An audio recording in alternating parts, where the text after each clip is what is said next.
Accident થઈ ગયો છે.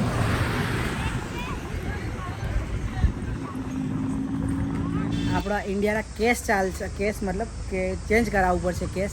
એટલે પાલમાં એન્ટ્રી લેવા માટે આપણી સાયકલ છે ને જબરજસ્ત બનાવી દીધી છે. જો ગુડ મોર્નિંગ ગાઈસ, જય શ્રી રામ, હર હર મહાદેવ. તો મિત્રો સ્વાગત છે તમારું બધાનું એક આપણા નવા જબરજસ્ત વ્લોગમાં. આ તો બધા મજામાં હશો, મસ્ત હશો અને ઘરેથી નીકળે. આજે આપણે થઈ ગયા કમ્પ્લીટ 28 દિવસ. તો હાલ મિત્રો આપણે છીએ લખીમપુર અને લખીમપુરથી હવે જવાનું છે આપણે નેપાલગંજ સાઈડ.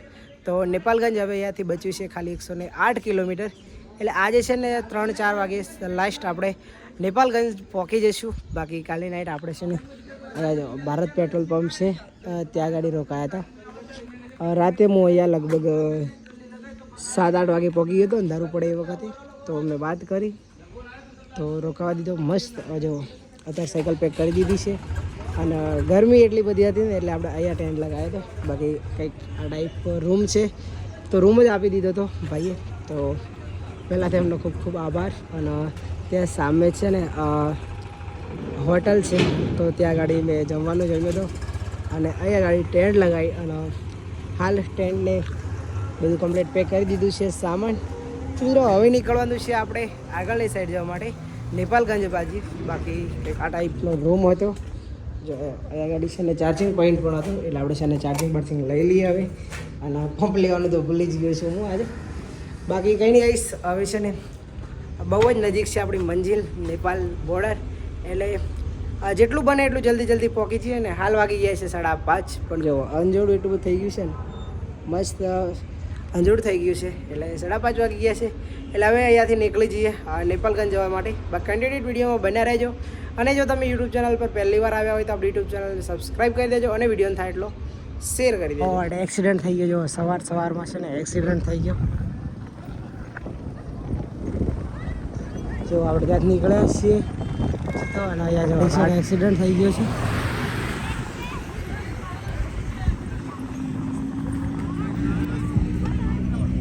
રસ્તામાં ને જો ગાડી આખી પડી ગઈ છે અને બધા છે ને લેવામાં પડ્યા છે. બાકી આપણે લેવાનું થતું નથી. આપણે અહીંયાથી નીકળવાનું થાય. જો ટ્રાફિક થાય એના પહેલાં નીકળી જઈએ. તો મિત્રો હાલ વાગી ગયા છે કમ્પ્લીટ 9:30 અને આપણે જે જગ્યાએ રોકાયા હતા ત્યાંથી છે ને લગભગ 50-55 કિલોમીટર જેટલું કાપી દીધું. અને હાલ આપણે છે ને અહીંયા એક ટોલ ટેક્સ છે તો ટોલ ટેક્સ આપણે ઊભા રહ્યા.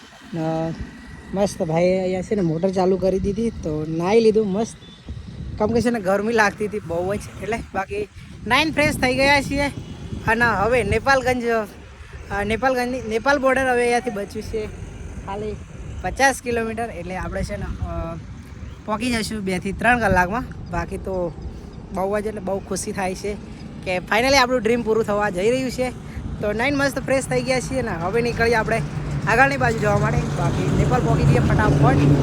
કેમ કે અહીં છે ને બહુ બધી ગરમી પડે છે એટલે નેપાળમાં જઈ છે ને ઠંડી લાગશે એવું કહે છે બધા. એટલે નેપાળમાં જતા રહીએ, અહીંયા ગરમી વધારે પડે છે. ફાઇનલી ગઈ અત્યારે આપણે છીએ ભારત પેટ્રોલ પંપ પર અને હાલ મિત્રો વાગી ગયા છે કમ્પ્લીટ 1.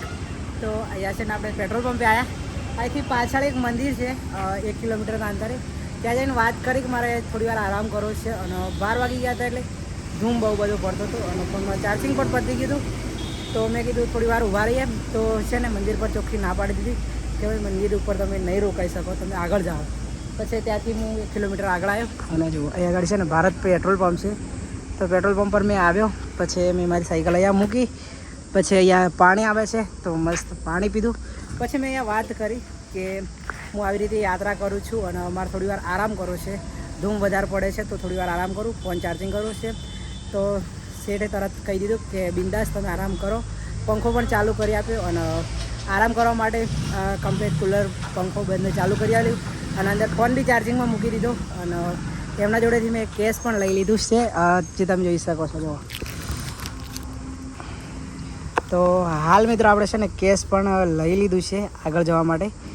તો હવે છે ને આપણે થોડી જ વાર નેપાળમાં એન્ટર થઈ જઈશું. એટલે નેપાળમાં છે ને આપણા ઇન્ડિયાના કેસ ચાલશે. કેસ મતલબ કે ચેન્જ કરાવવું પડશે કેસ. એટલે ઓનલાઈન ત્યાં નહીં ચાલે એટલે નેટવર્ક બી જતું રહેશે અને સિમ કાર્ડ પણ બંધ થઈ જશે.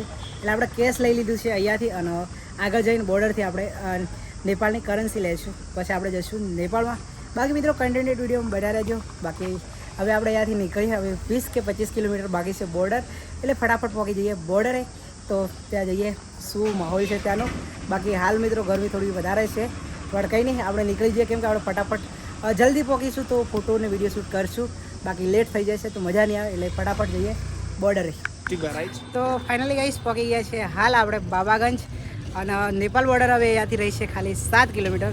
તો જો નેપાળમાં એન્ટ્રી લેવા માટે આપણી સાયકલ છે ને જબરજસ્ત બનાવી દીધી છે. જો ઇન્ડિયાનો ફ્લેગ અને જય શ્રી રામ વાળો ફ્લેગ. બાકી ભાઈની દુકાનથી લીધો. कैसे हो यार? I am good. यहाँ से नेपाल कितने दूर है अभी? यहाँ से 7 से 8 किलोमीटर है बॉर्डर. उसके बाद 8 किलोमीटर आपको फिर नेपाल बॉर्डर मिल जाएगा। अच्छा. फिर वहाँ पे आपको अपना व्यू देखिएगा कैसा है अच्छा. नेपाल में काफ़ी अच्छा व्यू आपका। नया प्रेसिडेंट अभी आया हुआ है, काफ़ी अच्छे वहाँ के लोग हैं, आपको काफ़ी अच्छे मिल जुलेंगे आएंगे आपके। अच्छा. बाकी साइकिल अच्छी बना दिया आपने. साइकिल आपका बहुत अच्छा है, थैंक यू. झंडा इंडिया फ्लैग लगा के नेपाल में एंट्री करेंगे, वहाँ के बच्चे काफ़ी प्रेसिडेंट आपको करेंगे। अच्छा, थैंक यू. चलो अब चलते आगे. वेलकम. ફાઇનલી ગાઈસ પહોંચી ગયા છીએ આપણે નેપાળમાં. જો ભારત રાષ્ટ્ર નેપાળ, ભારત નેપાળ રાષ્ટ્ર મૈત્રી દ્વાર. તો જો આ છે ભારત અને નેપાળનો દ્વાર. અહીંથી આપણે આગળ જવા માટે નેપાળમાં એન્ટર થઈશું. બાકી હાલ આપણી સાયકલ પર જો મસ્ત ઝંડા બંડા લાગી ગયા છે, અને આપણે અહીંનું કરન્સી પણ લઈ લીધું છે કેમ કે અત્યારે મેં છે ને બોર્ડર ઉપર સાયકલમાં છે ને આ નાખ્યું છે. તો મેં 500 રૂપિયા આપ્યા ને તો નેપાળી 350 રૂપિયા કાપી અને મને છે ને 450 રૂપિયા પાછા આપ્યા છે નેપાળી. બાકી હવે આપણે જવાનું છે અંદર સાઈડ. તો ચલો.